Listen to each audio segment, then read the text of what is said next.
Sir, आप English को इतना आसान कैसे बना लेते हैं? आसान।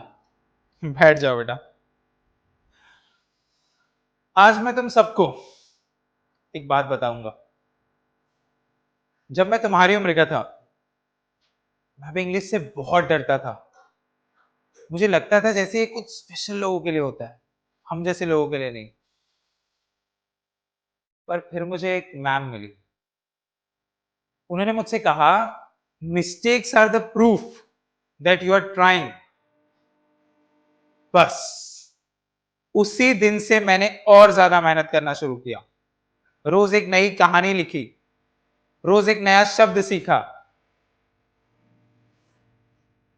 सोचा राइटर बनूंगा। लेकिन जिंदगी के अपने अलग प्लान्स होते हैं। घर के हालात ऐसे हुए, मुझे टीचर की नौकरी करनी पड़ी। लेकिन मैं टूटा नहीं। मैंने इसी नौकरी को अपना जज्बा बना लिया। फिर क्या, ये ब्लैक बोर्ड मेरा कैनवस बन गया, तुम सब मेरे कैरेक्टर्स बन गए। फिर मुझे तुम मिले। तुम्हें देखकर मुझे अपना पुराना डर, अपनी पुरानी कमियां याद आ गई। पर पता है, तुम्हारी आंखों में एक चीज ऐसी थी जो उस वक्त मेरे पास नहीं थी। वह एक टीचर जो तुम पे बिलीव करता है। और आज मैं तुम सबको एक बात बताना चाहता हूं कि स्किल्स सिर्फ मार्क्स के लिए नहीं होते। ये तुम्हारी सोच को दुनिया तक लाने का एक जरिया होता है। तो गलतियों से कभी मत घबराना, क्योंकि गलतियों का मतलब है कि तुम चल रहे हो। और अगर तुम चल रहे हो तो एक ना एक दिन तुम अपनी मंजिल पर पहुंचोगे ही पहुंचोगे। सो आज का हमारा वर्ड है बिलीव।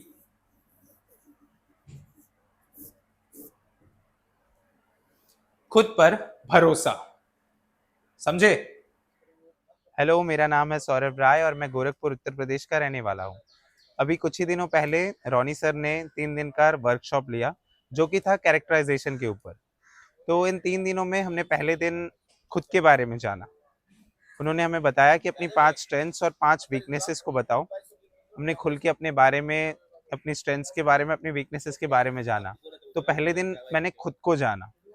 अगले दिन हमें कहा गया ऐसे कैरेक्टर्स को चूज करना जो हमारे कंफर्ट जोन के बाहर हो। तो मैंने टीचर का कैरेक्टर चूज किया, जो कि मेरे लिए थोड़ा डिफिकल्ट था। उसी दिन मैंने कुछ प्रैक्टिसेस भी की, थोड़ी ऑब्जर्वेशंस की टीचर्स को।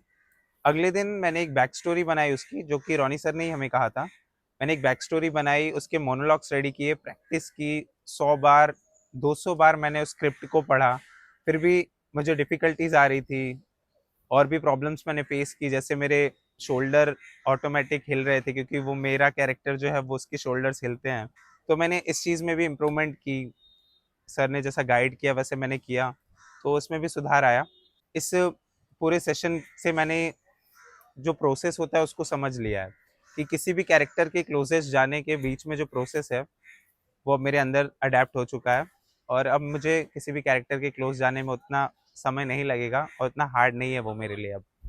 मैं कहना चाहूँगा कि अपने सपनों को अपने तक मत रखो। आइए और इसको एक मौका दीजिए, दब के मत रहिए, ज़रूर आइए, बाहर निकलिए और आजमाइए खुद को। जिनका सपना सच करना है तो सोचना बंद करना शुरू। बुक लो, ऐप इंस्टॉल करो और मुंबई में कैमरा फेस करो।